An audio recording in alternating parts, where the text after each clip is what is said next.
자, 행복한 노후를 준비하는 인문학 네 번째 시간입니다. 첫 번째 시간에는 우리 키케로의 노년에 관하여 우리 같이 보셨고요. 그리고 두 번째 시간에는 세네카의 인생의 짧음에 관하여 둘째 시간에 그랬고, 세 번째 시간에는 우리 뭐였죠? 행복한 삶에 관하여 그랬고요. 오늘은 플루타르코스의 분노의 억제에 관하여인데요. 요거는 세네카에도 분노에 관하여라고 하는 작품이 나와 있으니까 그것도 한번 보실 수 있습니다. 그거는 제목에 세네카 인생론집인가 뭐 그런 식으로 돼 있는 책에 국내에 조금 전에 얘기했던 그 작품들하고 같이 실린 게 있습니다. 오늘 보실 내용은 전체가 16장으로 되어 있는데 앞에 한 5장 정도는 분노라는 건 어떤 건지, 그리고 그 이후부터 분노를 어떻게 다스릴 것인지. 사실 아마 이거 한번 미리 읽어보셨거나 조금 전에 오셔가지고 보신 분들 좀 나에게도 도움이 되겠다 싶을지도 모르겠어요. 한국 사회에 분노가 쌓여 있는 것 같아요. 그래서 이렇게 막 소리 지르고 그런 분들도 많고, 갑자기 분노가 안 그럴 것 같다가 폭발하는 것도 봤습니다. 제가 어디 갔더니 어떤 아빠가 무슨 박물관 같은 데 왔는데 아기가 조금 뭐랄까 거칠게 움직여가지고 거기 있는 사람이 통제를 하니까 갑자기 소리를 막 지르더라고요. 아기를 그런 데 데리고 오는 교양 있는 아빠도 갑자기 그러는 게 평소에 뭔가 쌓여 있다가 어떤 계기에 폭발하는 게 아닌가. 다들 약간 어떤 분 또 그런 말씀하세요. 지하철 타면 이상하게 사람들이 다 표정이 안 좋다고. 왜 그런지 모르겠다고. 어쨌든 그런 것들이 있다가 폭발하는 듯합니다. 자, 전체적인 설정은요. 여기 술라라고 하는 사람과 푼다누스라고 하는 사람이 오랜만에 만나서 이렇게 보니까 푼다누스가 옛날보다 훨씬 사람이 유순해졌어요. 그래서 그 비결이 뭐냐고 물어보는 걸로 이렇게 돼 있네요. 자, 여기 나오는 요 술라는 기원전 2세기에 활동했던 그 술라 아닙니다. 그래요. 이 두 사람 다, 여기 나오는 사람 다 플루타르코스의 친구들로 연구자들이 그렇게 보고 있어요. 그 플루타르코스는 세네카 죽을 무렵에 났습니다. 그래서 지난번에 세네카가 예수님하고 거의 같은 해에 태어난 걸로 그렇게 돼 있었는데, 세네카 죽을 때쯤에 태어나진 않고 그거보다 조금 전에 태어나가지고 세네카 죽을 때는 이 사람은 한 15세 정도 이렇게 됐던 것 같아요. 그래서 서기 1세기 말과 2세기에 걸쳐서 살았던 그런 분이고요. 이분은 히랍 사람이에요. 델포이에 살았던 걸로 그렇게 알려져 있습니다. 여행을 굉장히 여기저기 많이 했었고요. 제일 유명한 작품은 플루타르코스 영웅전이라고 알려진 거죠. 그거 보시면은 히랍 비교 열전이라고 그래서 사실은 영어로는 패럴렐 라이브즈 그래갖고 히랍 사람하고 로마 사람하고 두 명씩 짝을 지어가지고 비슷한 사람을 비교를 하고 있어요. 그래서 그건 히랍어로 된 건데요. 이분은 어쨌든 로마에 대해서도 히랍에 대해서도 잘 알았던 그런 분입니다. 넓게 로마가 차지하고 있는 영역의 동쪽 부분에서 살았던 분인데 굉장히 교양이 있고 또 아주 옛날 작품들을 많이 인용을 이렇게 하고 있어요. 자, 그래서 거기 1장에서 이 술라가 아주 일반적인 얘기를 합니다. 화가들이 그림 마무리하기 전에 이렇게 멀리서 한번 자기 그림이 제대로 됐나 보는 게 참 좋은 관행인 것 같다라고요. 그리고 좀 안 보고 있다가 이렇게 보면은 새롭게 보이는 게 있다고. 저도 이렇게 다 망하긴 했습니다만 책을 몇 권 냈는데 오랫동안 붙잡고 있으면은 자기가 틀린 데를 잡지 못해요. 그리고 편집자들도 이거 혼자서 계속 보면은 이렇게 아무리 여러 번 봐도 틀린 데서 또 틀리고 그럽니다. 그래서 그런 분도 만났어요. 자기가 이번에는 완벽하게 교정을 했다 싶어가지고 자신 있다. 그래서 책 나온 걸 후배에게 전해주면서 야, 여기서 틀린 거 하나 찾을 때마다 10,000원씩 줄게 그랬는데 후배가 딱 펼친데 거기서 벌써 틀린 게 나왔어요. 그리고 앉은 자리에서 5개인가 찾고요. 막 넘기다가 5개 찾았습니다. 그리고 몇 개 더 찾아가지고 10만 원 또 나갔다고. 그러니까 보고 또 봐야 소용없어요. 남이 봐주는 게 좋아요. 그래서 그림 그릴 때도 이렇게 하는데 거기 이유가 자꾸 보면 친숙해져가지고 보이지 않게 되는 그런 미세한 차이들이 있다는 겁니다. 이거 안 보다가 보면은 보이기도 하고요. 그래서 저도 외국에 가 있다가 한참 있다가 오신 분들 한국에 다시 들어오니까 뭐가 전에 안 보이던 게 눈에 띄냐고 조금 물어보기도 하고 그래요. 그러면은 한국은 조명이 너무 살벌하다라고 말하는 분 봤어요. 유럽은 대개 부분 조명들 하기 때문에 위에서 이렇게 하는 경우 많지 않거든요. 또 그리고 뭐 어떤 이는 한국에 나무가 너무 없다고 가로수 같은 거 너무 적다라고 말하는 분도 봤고요. 저는 얼마 전에 아이고 한국은 미안하다 고맙다 말을 참 안 하는 나라구나 그런 느낌도 받은 적이 있습니다. 어쨌든 여러분들도 그 어떤 사람 뭐 겨우 여행 한 보름하고 와가지고 그 나라 다 아는 듯 떠든다 그러는데 그 나라에 오래 살면요 오히려 익숙해져 가지고 잘 처음에는 좀 낯설다 싶은 것들이 나중에 눈에 잘 안 띄어요.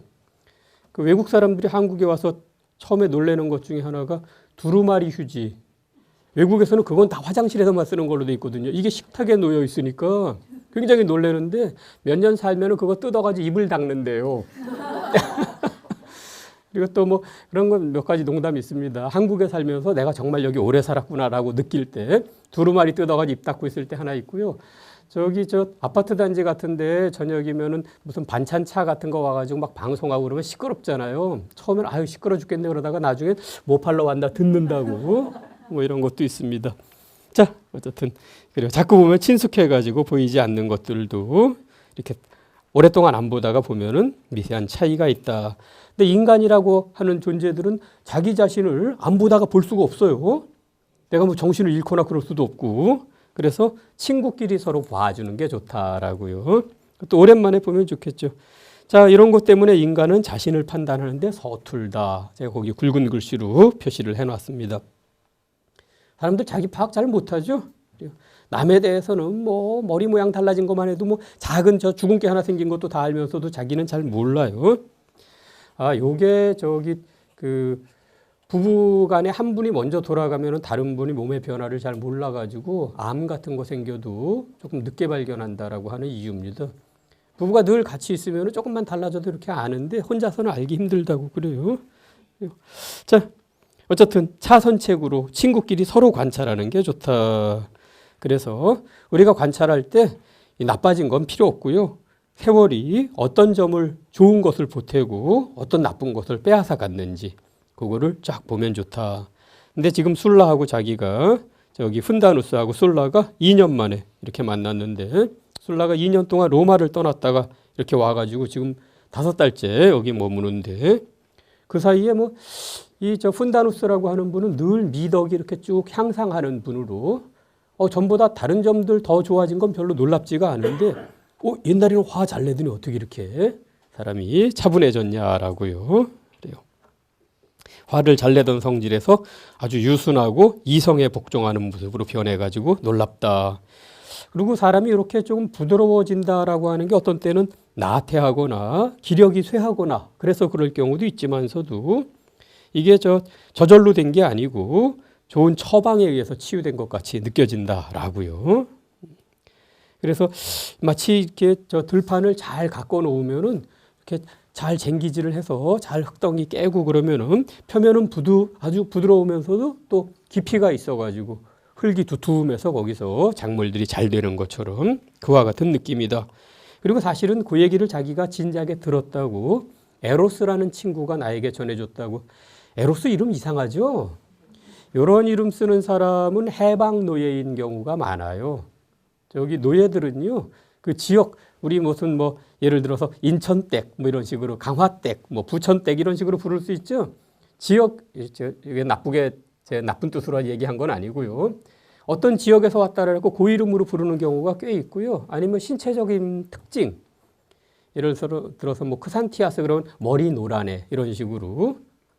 유럽도 남쪽에 머리 노란 사람 별로 없었어요. 저 북쪽 지역에 있는 사람들 그런 식으로 노예 이름 짓고 이렇게 에로스 같은 이름들 지었습니다. 저기 영어권에서도 이름이 유행이 있는데요.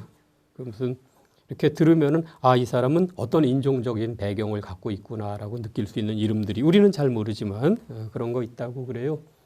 그리고 저기 리버 피닉스 옛날에 뭐 어떤 영화 배우였는데 일찍 죽었는데 리버 강 같은 이름 가진 사람들은 그 부모님이 히피일 가능성이 높다고.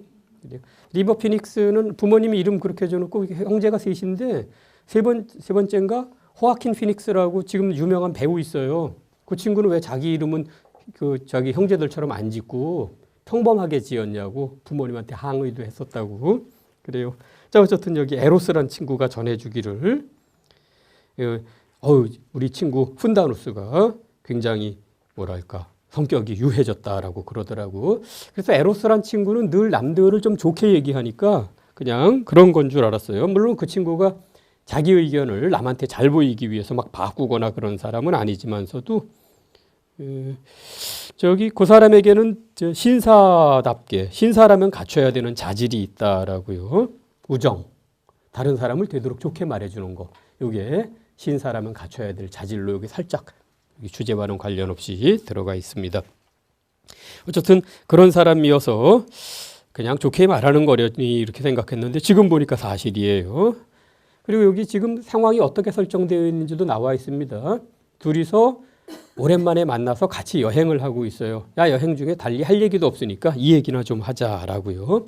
도대체 어떤 처방을 써가지고 당신이 그렇게 부드럽게 된 거냐 그랬더니 에이, 그건 자네가 나에게 호의를 가지고 우정을 갖고 있으니까 그렇게 말해주는 거지. 그리고 에로스 그 친구도 자기가 워낙 성격이 화를 잘 내고 그러니까 나하고 이렇게 비교할 때 자기 때문에 나를 오히려 유순하게 보는 거라고. 나 별로 그렇지 않다고. 아주 높은 음이라도 그것보다 더 높은 음 만나면 좀 낮게 보이니까 그래서 자기가 화 잘 내니까 나더러 부드럽다라고 말하는 거라고. 그러자 술라가 아이 그러지 말고 다시 한번 좀 잘 좀 얘기 좀 해달라고. 그래서 거기 훈다누스가 계속 얘기하는 걸로 되어 있습니다. 전부 대화체로 되어 있지 않고요. 여기서부터는 혼자서 말하는 걸로 2장부터 그렇게 되어 있어요. 자, 지난번에 스토아 학파 얘기하면서 그 마르쿠스 아우렐리우스가 로마의 대표적인 스토아 학파 중에 하나고 그분이 자기 선생님으로 여겼다는 분이 노예 출신의 에픽테토스란 분이라 그랬죠. 그 에픽테토스의 선생님 무소니우스 얘기가 여기 나와요. 좋은 말을 많이 했는데 사람이 건강하게 살고 싶으면은 평생 치료가 필요한 사람처럼 그렇게 살아야 한다라고요. 이건 무슨 건강법에 대한 충고라기보다는 약간 비유적으로 그렇게 말한 겁니다. 이성이라고 하는 걸 우리 치료제로 쓸 때 한 번 쓰고서 질병과 함께 이렇게 내버리면 안 된다. 이성을 한 번 썼더니 어떤 병이 치료가 됐어요. 질병 가버렸으니까 이 약도 던져버리자라고 하면 안 되고 언제 다시 그 병이 돌아올지 모르니까 이성을 챙겨놓자라고 하는 그러한 제안입니다. 그 이성이 우리 영혼 속에 남아서 우리 판단을 통제하고 감시를 해야 된다. 요거는 약이라기보다는 일종의 건강식이다라고요. 그리고 여기에 익숙해져야지 우리 건강도 활력도 얻을 수가 있다. 그리고요, 우리 가슴 속에서 정념이 일어나는데 그것들을 통제할 때에 여기 충고나 질책 같은 게 너무나 정념이 크게 일어나면 별 효과가 없다라고. 그래서 평소에 이성이 들어와 가지고 통제하고 있어야 된다라는 겁니다. 옆에서 막 그냥 미쳐서 날뛰는 사람한테는 충고하거나 질책하거나 그래봐야 별로 소용이 없다는 거예요. 그래서 여기 또다시 건강하고 비유하고 있습니다. 옛날에도 간질 환자들이 있었어요.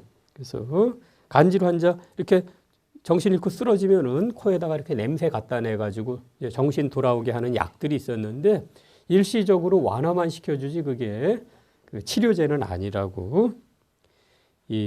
그래서 그렇게 그냥 일시적인 것들이 있는데 이성을 그런 식으로 쓰지 말고 잘 자리 잡게 하면은 더 효과가 있다라고 지금 말하는 참이에요. 그런데요, 이성이라고 하는 게 다른 정념들은 잘 통제를 하는데 분노라는 거는 사실 그렇게까지 통제가 되지 않는다고. 자, 한편으로는 이성의 그 효과를 얘기하면서 또 분노가 통제하기 어렵다라는 그런 것도 지금 여기 얘기하고 있습니다. 거기 분노는 이성을 따돌리고 끔찍한 일을 저지른다라고 어떤 분께서 말씀하셨지만 멜란티오스라고 하는 분이 그렇게 말했는데 이것도 좀 약한 말이다라는 겁니다. 분노는 이성을 아예 내쫓아 버려요. 그런 다음에 문을 걸어 잠그고 그 안에다 불을 질러가지고 자기도 타 죽고 집도 태우는 그런 존재라고. 현실에서도 이런 일 일어나죠. 막 집에다가 너무 분해가지고 집에다가 불 지르고 그런 사람도 있어요. 분노는 기본적으로 저기 뭐라 그럴까 복수에 대한 욕구 그런 식으로 규정하는 거 보실 거예요. 그러다가 복수를 어떻게 할 길이 없으니까 자기 자신을 파괴하는 쪽으로 사람들이 가기도 합니다.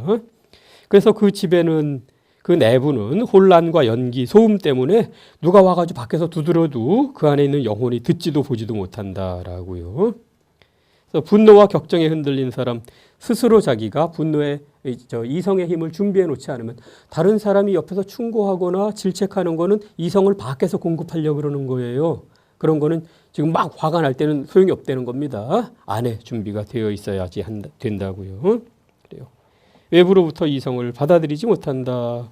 마치 폭풍이 너무 심해가지고 선원들이 안 되겠다 그리고 배를 버리고 떠났는데 밖에서 다른 사람이 와가지고 저 배 구해야지 그리고 키잡이가 타기가 얼마나 어렵겠어요. 거기 있던 사람들도 다 도망쳤으니 이거하고 비슷하다.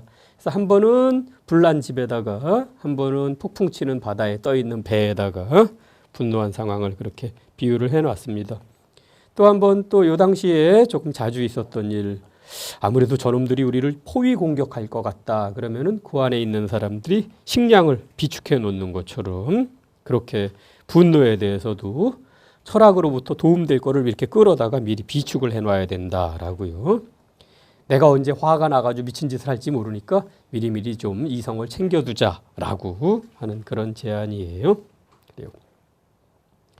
자, 이성이 안에서 갑판장처럼 있으면서 명령을 알아듣고 이해를 해야 되는데 그렇지 않으면 내부의 소란 때문에 영혼이 바깥에서 오는 무슨 도움 같은 거 듣지도 못하고 그런다 그래요. 이런 영혼이라면은 누가 차분하고 부드럽게 충고하면은 그걸 무시하고 거칠게 나무라면 막 대들고 그런다라고요. 분노는 정말 오만하고 완고하고 그 세네카의 분노에 관하여도 한번 보시면은 앞부분에 이런 얘기 많이 나와요. 분노가 얼마나 그 대단한지. 외적인 영향에 무감각하고 그래서 마치 튼튼한 성을 가진 참주가 이 독재자들이요. 그 안에 있으면은 밖에서는 그거 부수지 못하고 부술려면은 내부자가 안에서 부숴야 된다라고요. 자, 그래서 이성이 안에 있다가 분노를 통제를 해야 되는 걸로. 자, 그런데 분노라고 하는 거는 습관이니까 여기 그런 습관을 어떻게 버리라고 나중에 좋은 충고가 나와요. 제일 핵심적인 충고는요. 며칠 동안 화 안 내기라고 하는 거 한번 실천해 보라고요. 일주일 동안 화 안 내기 이런 것들이요. 하루만 화 안 내기. 하루에도 여러 번 내는 분은 하루 동안 화 안 내기. 그러면 스스로 자기가 내가 오늘 잘했다라고 해가지고 격려가 되고 점점 통제할 수 있는 힘이 커진다 그러는데 그건 조금 있다가 나옵니다. 어쨌든 3번에 분노가 지속되고 분통 터뜨리는 일이 잦아지면은 자기가 자꾸 화를 내면요. 아예 이러한 태도가 몸에 배가지고 성마름. 성마른 사람이야 그러죠. 화 잘 낸다는 뜻입니다. 부정적인 태도가 영혼의 자리를 잡게 된다. 이거 아리스토텔레스의 품성윤리학과 관련이 있는 말이에요. 아리스토텔레스 윤리학은요. 그 행위 하나하나를 판단하지 않고 어떤 사람의 품성이 어떠한지 판단합니다. 그래서 같은 행동도 좋은 사람이 하면 좋은 일이 되고요. 나쁜 사람이 하면 좋은 일이 아닌 게 돼요. 그럼 좋은 사람은 어떻게 해야 되냐? 좋은 행동을 자꾸 해야지 좋은 사람이 됩니다. 뭐야 이거 순환적이잖아 라고 생각하실 텐데 어쨌든 남들이 좋다라고 하는 행동을 자꾸 하면은 그게 몸에 배가지고 그 사람이 하는 행동이 좋은 행동이라는 거예요. 평소에 못된 놈인데 어쩌다가 한번 좋은 일 해봐요. 그거 좋은 일 아니라는 겁니다. 자, 여기도 그와 비슷하게 이런 부정적인 태도가 우리 영혼에 자리 잡지 못하게 그렇게 해야 된다 그래요. 그래서 거기 이런 사람 감정이 쉽게 상하고 이 쇠조각 막 부스러지는 것처럼 감정이 상하고 사소한 일에도 사람이 흥분하게 되니까 분통 터뜨리는 걸 좀 자제하라고 미리 권고하고 있어요.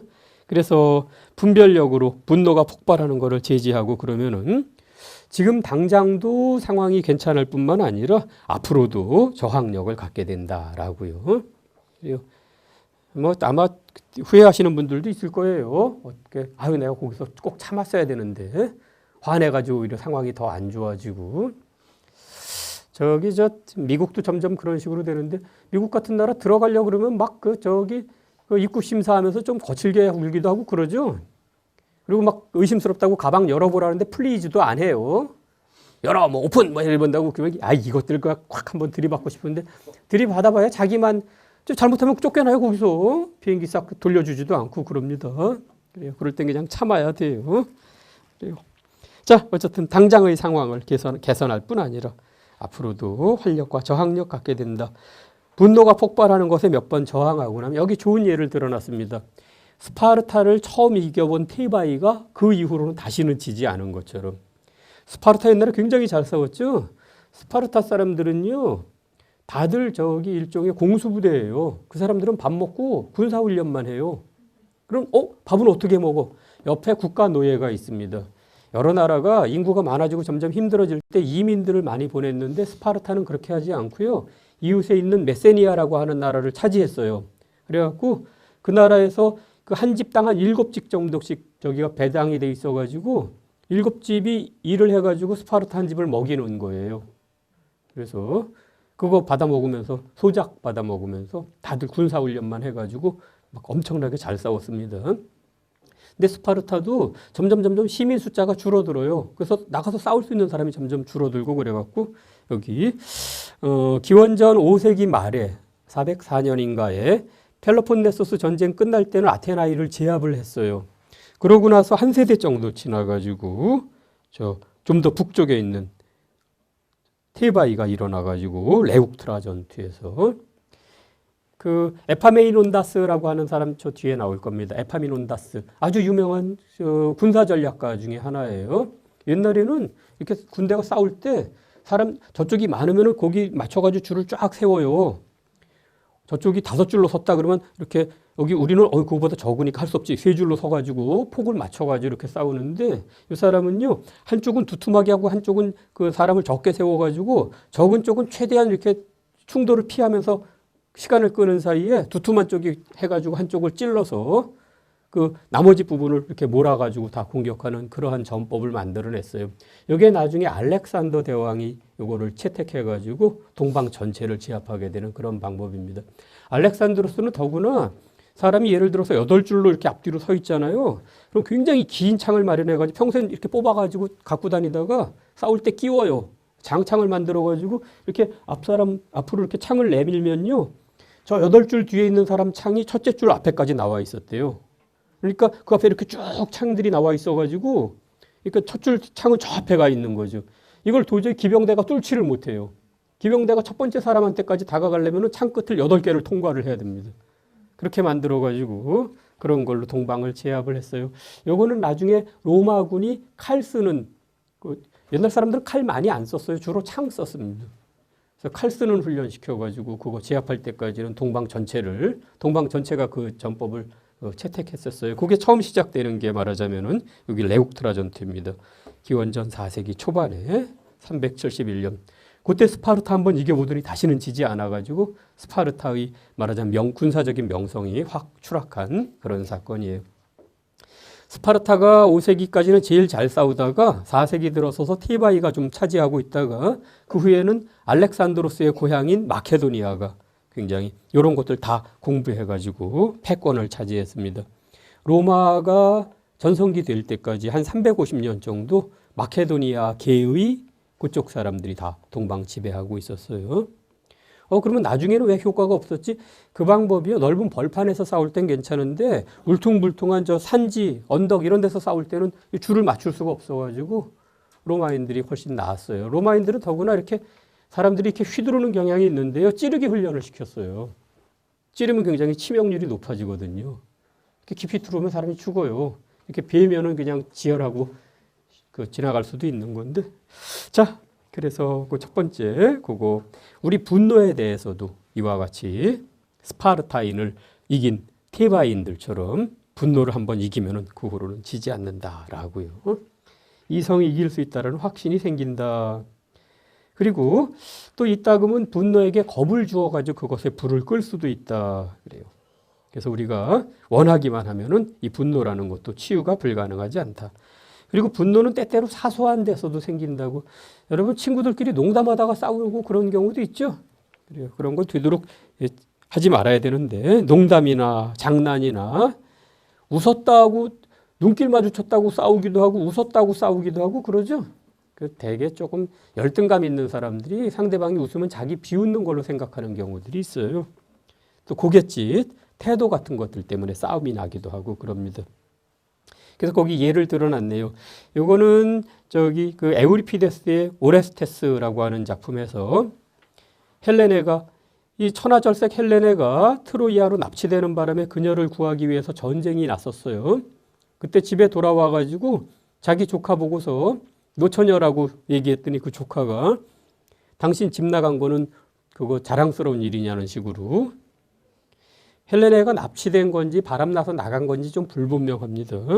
그래서 거기 그런 식의 괜히 상대방 건드려 가지고 치욕스러운 가출, 당신의 가출이 아주 치욕스러운 것이었다라고는 지적이나 받았다고요.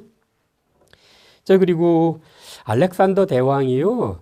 그의 아버지 필리포스가 친구들을 붙여줘가지고 알렉산더 주변에 아주 뛰어난 젊은이들이 많이 있었어요. 이 사람들하고 같이 거의 결사대 같이 싸우기도 하고 나중에 권력을 나눠주기도 하고 술친구이기도 하고 그랬는데 그 중에 칼리스테네스라고 하는 사람이 또 저기 알렉산드로스에게 뭐 술 너무 많이 마신다고 저 술의 신 디오니소스에다가 비겼다가 나중에 기분이 상해가지고 알렉산드로스가 술 취해서 저기 친구들도 죽이고 그랬습니다.